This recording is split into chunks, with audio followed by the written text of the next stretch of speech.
Dear students, that all of you are keeping well by the grace of Almighty. Welcome back to online class. Today we are going to solve a class on pronoun reference. This solve class is going to be very interesting because you are going to find something different. Today we will discuss about Sillet Board 2019 and why it's going to be an interesting class. You will find it very soon. So let's start. প্রিয় শিক্ষার্থীরা, আমরা আজকে Sylhet board 2019 সালের pronoun রেফারেন্সের যে প্রশ্নটি এসেছিল সেই প্রশ্নটি নিয়ে কথা বলবো। আজকের এই সলভ ক্লাসটি বিশেষ গুরুত্বপূর্ণ কারণ এই ক্লাসে প্রোনাউন রেফারেন্স সম্পর্কে তোমরা নতুন একটি ধারণা পাবে। তাহলে সেই ধারণাটি কি, চলো দেখে নিই।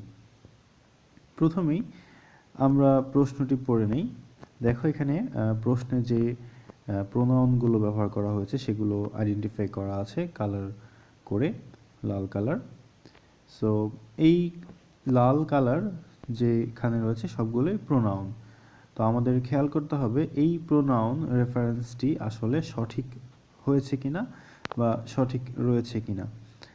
সো যদি সঠিক থাকে তাহলে ঠিক আছে, যদি না থাকে সেক্ষেত্রে আমাদেরকে পরিবর্তন করতে হয়। কিন্তু চলো দেখা যাক, আমরা এটা পড়ি এবং এটা পড়ে আমরা বোঝার চেষ্টা করি যে আসলে এটি প্রোনাউনগুলো সঠিক রয়েছে কিনা রেফারেন্স। দেখো, Robin hates people who are mean to animals. এখানে একটি প্রোনাউন হচ্ছে হু এবং এই হু দ্বারা বোঝাচ্ছে ওই পিপলদেরকে, পিপল যারা প্রাণীদের পছন্দ করে না। Last afternoon as he was walking home from work, সে গত বিকেলে যখন কাজ শেষ করে বাসায় ফিরছিল। তাহলে এখানে একটি প্রোনাউন রয়েছে হি। এই প্রোনাউনের রেফারেন্সটি কি সঠিক রয়েছে কিনা। এই প্রোনাউনটি হি বোঝাচ্ছে, নির্দেশ করছে রবিনকে। তাই আমরা দেখতে পাচ্ছি এই প্রোনাউনটির রেফারেন্স সঠিক রয়েছে। As he was walking home from work, comma he saw some boys throwing stones at an old lame dog. তাহলে আবার দেখো, আবারও প্রোনাউন হি এর ব্যবহার করা হয়েছে এবং এক্ষেত্রেও প্রোনাউন হি এর ব্যবহারটি সঠিক, কারণ এই হিটি কাকে বোঝাচ্ছে, রবিনকে বোঝাচ্ছে। তাহলে এই হিটি সঠিক। তারপরে দেখো, অ্যান ওল্ড লেম ডগ বোঝাচ্ছে একটি বয়স্ক খোড়া কুকুরকে পাথর নিক্ষেপ করছিল। Immediately, comma he রাশড two help the animal. তাৎক্ষণিকভাবে সে যখনই দেখেছে তারা পাথর নিক্ষেপ করছিল, সে সেই অসহায় প্রাণীটিকে সাহায্য করার জন্য দৌড়ে গেল। এখানে একটি প্রোনাউনের ব্যবহার করা হয়েছে হি এবং এই প্রোনাউনের ব্যবহারটিও সঠিক। এই হি বলতে রবিনকে বোঝানো হচ্ছে যে রবিন দৌড়ে গিয়েছিল। স্টপ ইট, এখানে ইনভার্টেড কমার ভিতরে রয়েছে, দেখো স্টপ ইট, থামাও বা থামো। সো এইখানে ইট বলতে কি বোঝানো হচ্ছে, ইট বলতে কিন্তু এই পাথর নিক্ষেপ করাটা বোঝানো হচ্ছে। সো আমরা দেখছি এটাও ঠিক আছে। He shouted as he ran towards the unruly boys। তাহলে দেখো, he shouted as he ran towards the unruly boys, এখানে কিন্তু হি এর ব্যবহারটাও ঠিক রয়েছে। তারপরে দেখো, লিভ হিম অ্যালোন, তাকে একা ছাড়ো। এখানে কিন্তু হিম বলতে কাকে বোঝানো হচ্ছে, এই কুকুরটিকে বোঝানো হচ্ছে। দেখো ইনভার্টেড কমার ভিতরে ইমাজিনারি কোনো সিচুয়েশনে আমরা লিটারাল কোনো জায়গায় এই প্রোনাউনটি ব্যবহার করা যেতে পারে। তারপর দেখো রয়েছে দে র্যান অ্যাওয়ে, তারা পালিয়ে গেল। এখানে দে বলতে কাদের বোঝানো হচ্ছে? দে বলতে সাম বয়েজ থ্রোয়িং, সেই কিছু সংখ্যক বালক তাদেরকে বোঝানো হচ্ছে, এবং সেক্ষেত্রে বহু বচন ছিল এবং সেক্ষেত্রে দে এর ব্যবহারটি সঠিক। দে ran away. One of them jeered at him while running away. One of them, one অনির্দিষ্ট প্রনাউন, নির্দিষ্ট করে ব্যবহার করা হয় না, সো এটি ঠিক আছে। অফ দেম তাদের ভিতরে, বালকদের ভিতরে, জিয়ার্ড অ্যাট হিম, এখানে হিমের ব্যবহারটিও ঠিক রয়েছে। দেখো হিম বলতে বোঝানো হচ্ছে রবিনকে। তারপরে দেখো Robin however was totally unmoved by the jeering. তাকে যে ভৎসনা করা হয়েছিল সেই ভৎসনাতে সে বিন্দুমাত্র বিচলিত হয়নি। He was happy that he could save it. দেখো হি বলতে এখানে রবিনকে বোঝানো হচ্ছে এবং হ্যাপি দ্যাট হি আবারও রবিনকে বোঝানো হচ্ছে। কুড সেভ ইট, ইট বলতে এখানে কুকুরটি বোঝানো হচ্ছে। সো এটি ঠিক রয়েছে। দেখো Robin always felt affection for animals. Robin always felt affection for animals. এখানে দেখো রবিন সবসময়ই প্রাণীদের প্রতি ভালোবাসা অনুভব করে। So once he went to police station to complain about a neighbour who threw a cat out of the window. দেখো এখানে ওয়ান্স হি প্রনাউন, এই হিটা হচ্ছে Robin. He went to police station to complain about a neighbour who, আবারও এখানে হু pronoun ব্যবহার করা হয়েছে এবং এটি নেইবারের পরিবর্তে ব্যবহার করেছে এবং এটি সঠিক রয়েছে।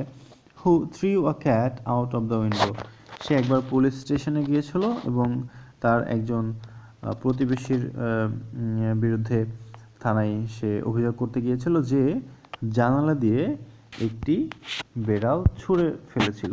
So threw a cat out of the window, বুঝতে পারতেছো তোমরা আসলে কি ঘটনা ঘটেছিল। Instead of taking any action, they laughed at him. এখানে দেখো প্রনাউন রয়েছে দে এবং এই দেটা কিন্তু পুলিশকে রেফার করা হয়েছে। So they laughed at him, এখানে হিম একটি প্রনাউন এবং এটি ব্যবহার করা হয়েছে রবিনের পরিবর্তে। অ্যান্ড অ্যাডভাইজড হিম নট টু ওরি about such pretty matters. So আবারও এখানে দেখতে পাচ্ছি আমরা হিমের ব্যবহার করা হয়েছে অ্যান্ড অ্যাডভাইজড হিম, যেটি রবিনকে বোঝাচ্ছে, নট টু ওরি অ্যাবাউট সাচ প্রিটি ম্যাটার্স। এরকম ব্যাপারগুলো নিয়ে খুব একটা বেশি চিন্তিত হতে নিষেধ করা হয়েছে। সাচ একটি প্রনাউন এবং সাচ প্রিটি ম্যাটার্স বলতে বোঝাচ্ছে এই যে পুরো ঘটনা। তোমরা বুঝতে পারছো। এবার চলো আমরা এর উত্তরটি তাহলে আমরা কিভাবে করব সেটা দেখি। তোমরা দেখতে পাচ্ছ এর উত্তরটি কিভাবে করা হয়েছে। খেয়াল করে দেখো এখানে বেশ অনেক কয়েকটা প্রোনাউন রয়েছে যেগুলো সঠিক আকারেই দেওয়া হয়েছে এবং এখানে আসলে মূলত ভুল ব্যবহার করা হয়নি। সো এখানে যদি তুমি গুণে দেখো 1 2 3 4 5 6 7 8 9 10 11 12 13 14 15 16 17 18 19 20 21টি প্রোনাউনের ব্যবহার করা হয়েছে। সো এখানে যেহেতু প্রতিটা প্রোনাউনের রেফারেন্স ক্লিয়ার, সেই ক্ষেত্রে আমরা কি করব? সেই ক্ষেত্রে আমরা যেই প্রোনাউন যাকে রেফার করা হয়েছে তাকে আমরা ব্র্যাকেটে এভাবে লিখে দিতে পারি। দেখো রবিন হেটস পিপল হু বলতে এখানে পিপলদেরকে বোঝানো হচ্ছে হু। সো হুটা ক্লিয়ার। সো আমাদেরকে আমরা আনসার করার ক্ষেত্রে পিপলটা ব্র্যাকেটে দিয়ে দিতে পারি যেন এটি বোঝা যায় আসলে এটি সঠিক রয়েছে। Are mean to animal are mean to animal last afternoon as he means Robin was walking home from work, আবার কমা দেওয়া হয়েছে এবং পরবর্তীতে হি বলতে আবারও রবিনকে বোঝানো হচ্ছে হি Robin saw some boys throwing stones at an old lame dog. So বোঝা যাচ্ছে কি হচ্ছে ইমিডিয়েটলি হি বলতে রবিন বোঝাচ্ছে, আমরা ব্র্যাকেটে রবিন লিখে দিব, rushed to help the animal, এবং স্টপ ইট বলতে বোঝাচ্ছে থ্রোয়িং স্টোন, এই যে প্রক্রিয়া যেই ঘটনাটি ঘটতেছে, যে কিছু বালক সেই কুকুরটিকে পাথর নিক্ষেপ করছে, এদের যে ঘটনাটি সেটি বোঝানো হচ্ছে। তারপরে দেখো আবারও হি ব্যবহার করেছে, হি রবিন শাউটেড অ্যাজ হি, আবারও সেই রবিন ব্র্যাকেটে দিয়ে দেওয়া হয়েছে, ran towards the unruly boys। তারপর দেখো লিভ হিম ডগ, হিম বলতে এখানে কুকুরকে বোঝানো হচ্ছে, লিভ দাও। সো আমি বলেছিলাম ইনভার্টেড কমার ভিতরে এই ব্যবহারটি আমরা করতে পারি। তারপরে startled by the big man's shouts, they বলতে সেই বালকদের বোঝানো হচ্ছে, they boys ran away. So তারপরে দেখো ওয়ান অফ দেম বলতে বোঝাচ্ছে বয়েজ, সেই বালকগুলোদের ভিতর একজন, one of them jeered at him. So এখানে হিম বলতে রবিনকে বোঝানো হচ্ছে। হোয়াইল রানিং অ্যাওয়ে, যখন সে দৌড়ে পালাচ্ছিল, Robin however was totally unmoved by the jeering. So তারপর দেখো ফুল স্টপ, আবারও হি ব্যবহার করা হয়েছে, হি রবিন, এখানে বোঝা যাচ্ছে যে হিটা রবিন, সো রবিন ঠিক আছে, হি ঠিক আছে, সো আমরা ব্র্যাকেটে রবিন লিখে দিচ্ছি। ওয়াজ হ্যাপি দ্যাট হি, আবারও এই রবিনের কথাই বোঝানো হচ্ছে, could save him, full stop.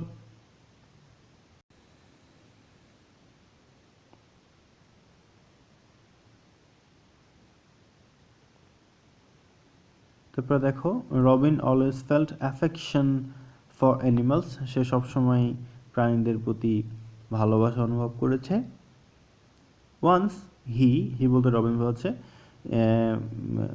Once he went to police station to complain about a neighbour who বলতে এখানে নেইবারদেরকে বোঝানো হচ্ছে, তো নেইবার ক্লিয়ার করে দেওয়া হয়েছে, এখানে বোঝা হচ্ছে neighbour threw a cat out of the window, সে জানালা দিয়ে